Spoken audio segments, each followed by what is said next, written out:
My favorite quote is, you can get a better deal from a drug dealer than you can from a record label.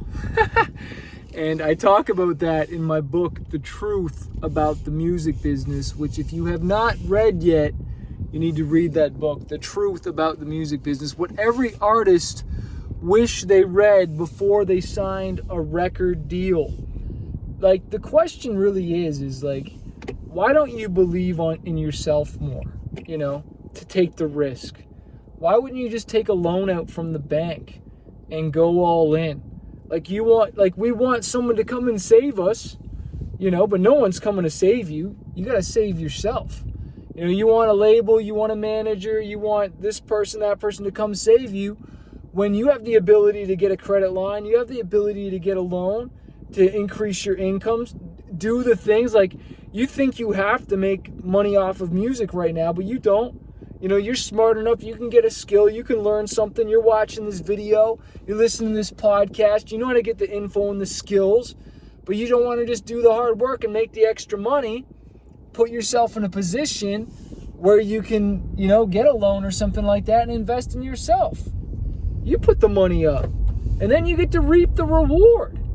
If you're so dope, which you are, you're so talented, you're so good with songs, then what do you have to worry? Like, the best investment you can make is in yourself. And honestly, I'm preaching to myself because I want to spend more money this year.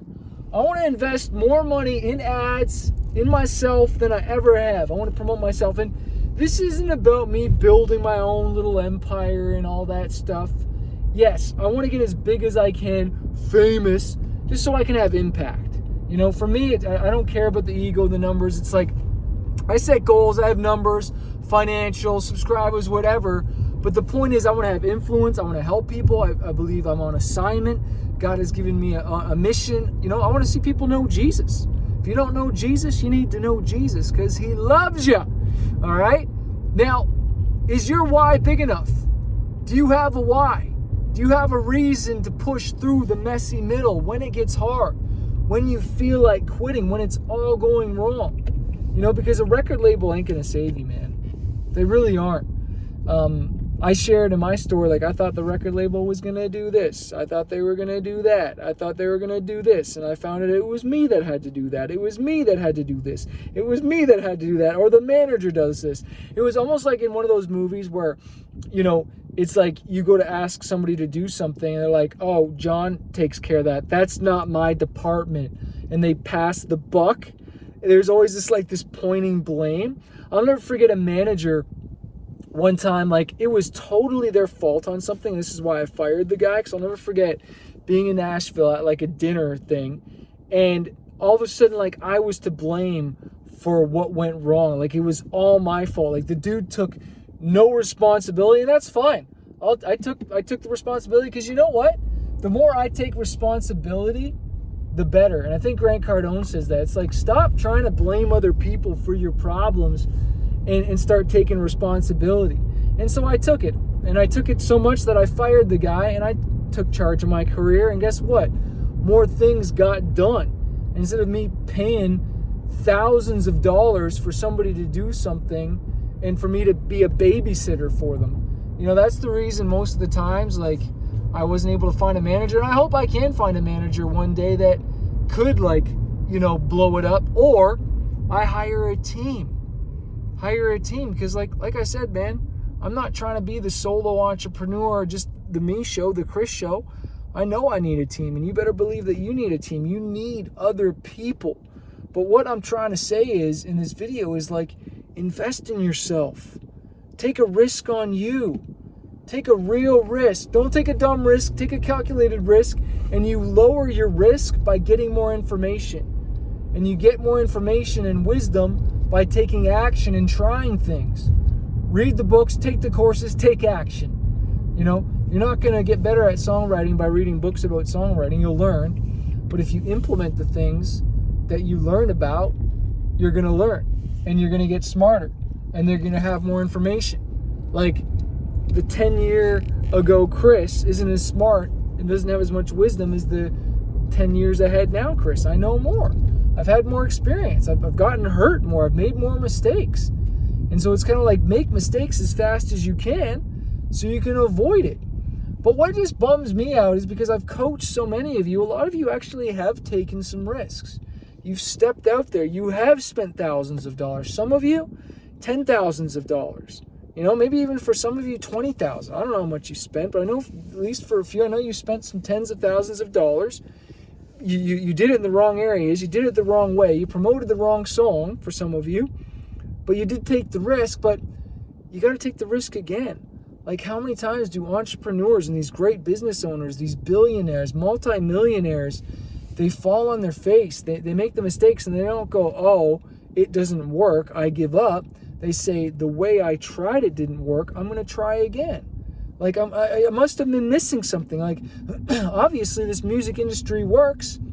Must be something, you know, I must be just doing something wrong. Like, wasn't it Thomas Edison who said, like, you know, look at all those mistakes. Didn't you feel like giving up or whatever? He's like, I didn't make mistakes. I just found out ways that it didn't work to light a light bulb.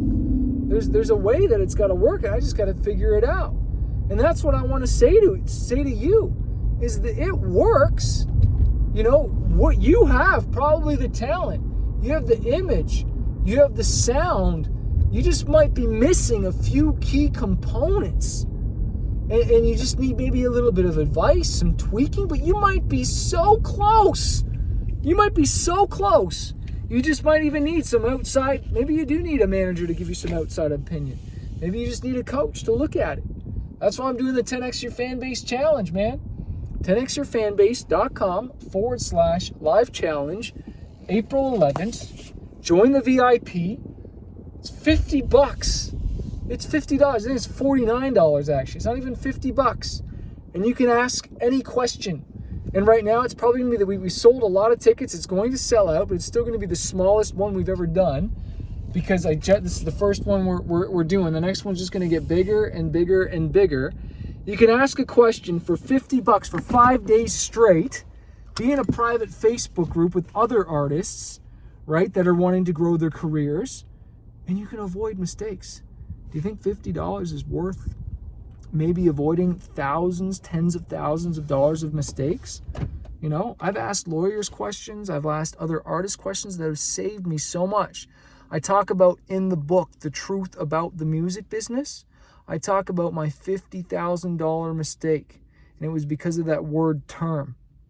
If I had I did have a mentor who just steered me wrong, and I still made a mistake, but hey, you know, he saved me on some other things, that's for sure. But this one thing, I should have negotiated the term in the record deal. I was in full position to negotiate my contract, right, for how long the label would have rights to my album. That's called the term, right? So I was re-signing a label deal with these guys for one record instead of three. So I was smart enough just to do one record. I got an advance this time. But the term, I could have negotiated to maybe 3 or 5 years, and it was still at 7 years. That one little thing, I could have just said, hey guys, can we do, instead of 7 years, can we do 4? Can we do 5? And I know without a doubt they would have done it. Just little X, wouldn't have been too much to ask, saved me tens of thousands of dollars. You know, I point out one thing in your video ad, tweak it, and you save thousands of dollars. Why? Because your conversion rate goes up. I take a look and ask your question at your website, or look at the song, whatever it is, give you feedback. You tweak it, and it changes the whole thing. Like, you gotta understand, like,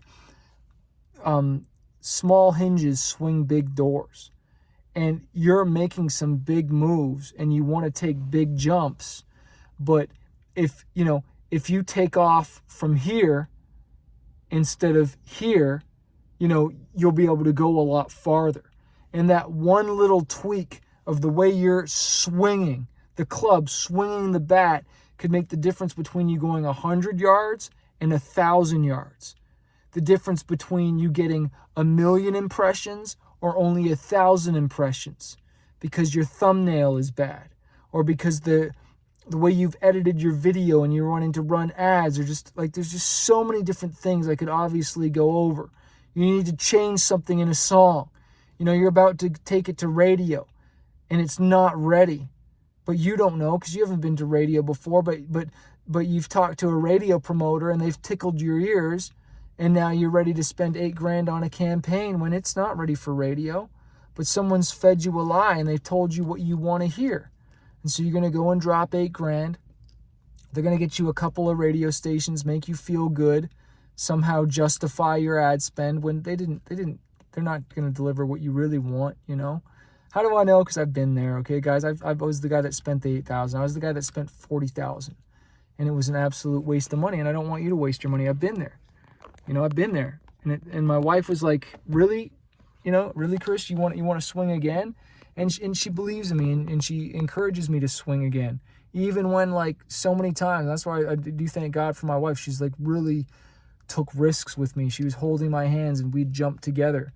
And if you don't have a good spouse, whatever, you want to make sure you're around people that are encouraging you and fighting for your dreams, man. You don't want to do this alone. It's not fun being alone. That's the other thing I'm committing to this year, and I encourage you to do, is to collaborate with other people and get around other artists, right? Like that are wanting to actually grow their careers. You know, there's the talkers, they're the squawkers, and they just go around the same mountain. They never grow. They never collaborate. They're happy just to stay and complain and throw rocks at other people and make fun of other people and say, oh, I'm better than them. You know who's the accuser of the brethren? It's the devil.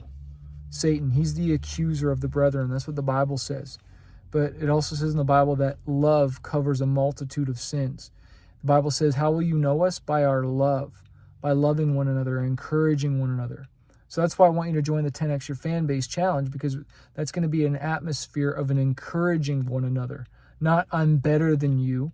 And I hope I've never come across that I'm better. I might be more experienced, but you might be able to go way farther than me. Like, I can't wait to have more and more. Like, one of my students had way more monthly members in their fan club than me, hundreds more, right? They started theirs earlier, but like her success is like way more than mine, right? And there's been other artists that have just blown it up. Like, that's what I want for you. I want you to blow it up, right? Like, you can do this. I am not special. I have the same fears, same insecurities you do, right? I was scared to go into that first studio session. I was scared to step on that stage. I was scared to reach out to that artist, but I felt the fear and did it anyways. Feel the fear and do it anyways. Do it afraid if you have to, my friend.